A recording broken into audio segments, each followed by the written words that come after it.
So here we are, and the official information and solicitation information for SH Monster Arts Anguirus 1972 is finally out in the open, and it is going to cost a decent amount of money. We're looking at 16,500 yen, including sales tax, over in Japan. We do not have a confirmed US price once it's brought over by Bandai Namco. We're estimating in the area of $140, give or take a little bit. The reaction to this has been pretty polarizing from what I've been able to see. On one hand, you have this group of people who have waited forever for a super articulated Anguirus action figure, and I've seen a couple of folks say that they plan to pick up multiple copies so that they can repaint him into other versions of the character. And on the other side of the aisle, you have folks wondering where on earth this price point is coming from.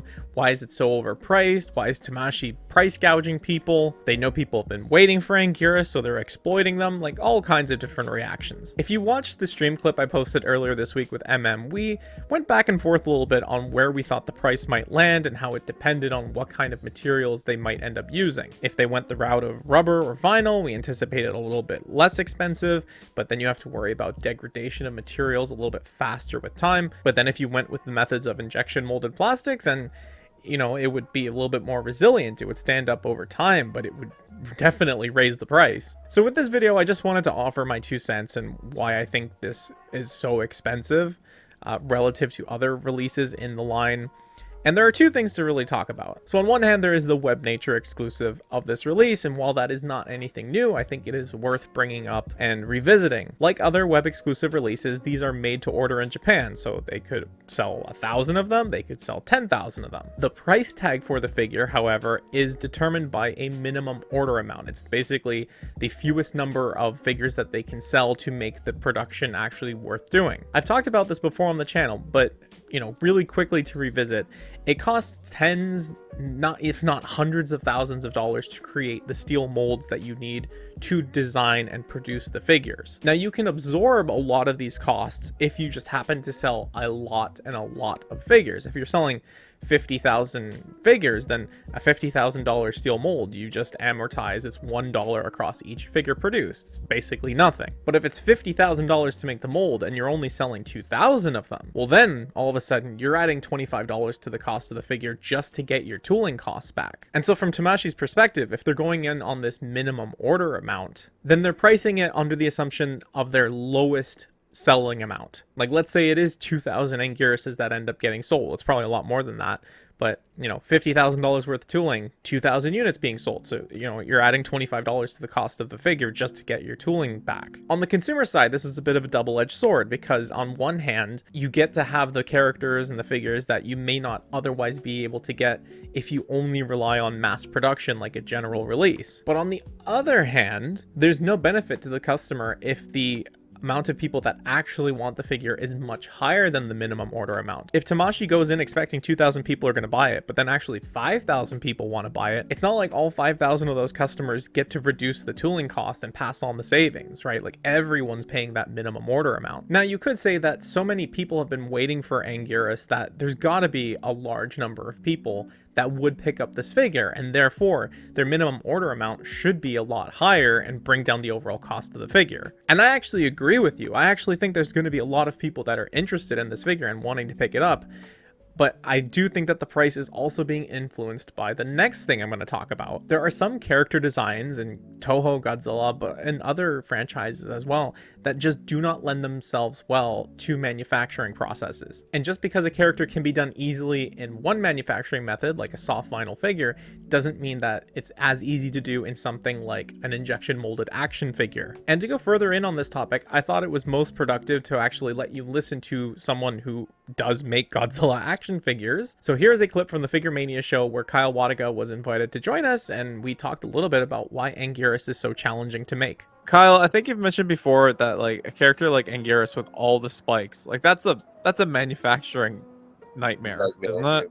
It is, and it was. The reaction one, it took a lot to like figure out exactly, and like we were talking about with the -1, it's like, okay, you have to then by hand check every angle of every spike and make sure that it actually reproduce, like can draft correctly, and it's forever. It takes forever.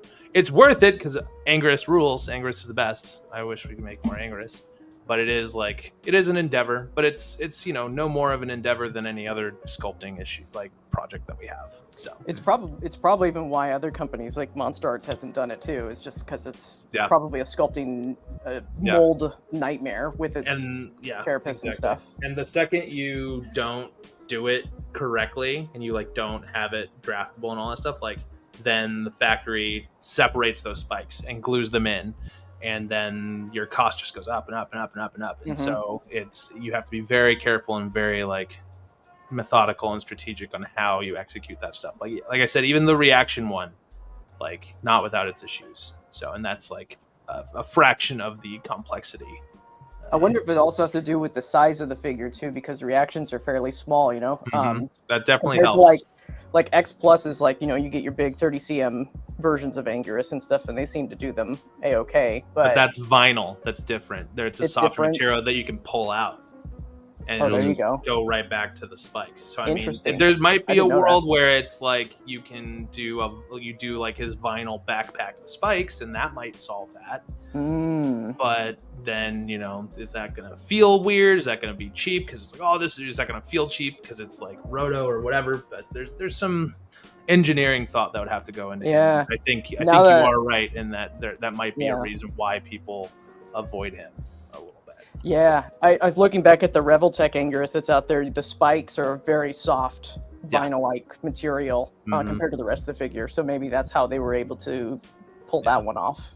Yeah. So there you have it. Straight from the horse's mouth, Kyle was very descriptive in why Anguirus specifically is a difficult character to make. That's a little bit about where I think the price is coming from for this figure. The SH Monster Arts Anguirus does look very impressive. He looks very articulated. Apparently he has an ab crunch, which is really, really cool. Very long as well. I think Michael was telling me he's about 14 inches long. But he also doesn't come with accessories. And in this case, I feel as though accessories would just increase the price even more and make a figure that may be inaccessible to some even more inaccessible to others. If they get around to making other incarnations of Anguirus, I can definitely see them including accessories there, where the tooling costs have kind of already been recovered by the first one. And I do hope that eventually we get a bloody head to match the Godzilla 1972 that came out last year. That's going to be it for me, but I'm curious to hear from you. Are you going to be picking up Anguirus 1972? Are you going to be waiting for a different version down the line and perhaps from a different company? Let me know in the comment section down below. Thank you so much for watching, and until next time, I will talk to you again soon. Bye-bye.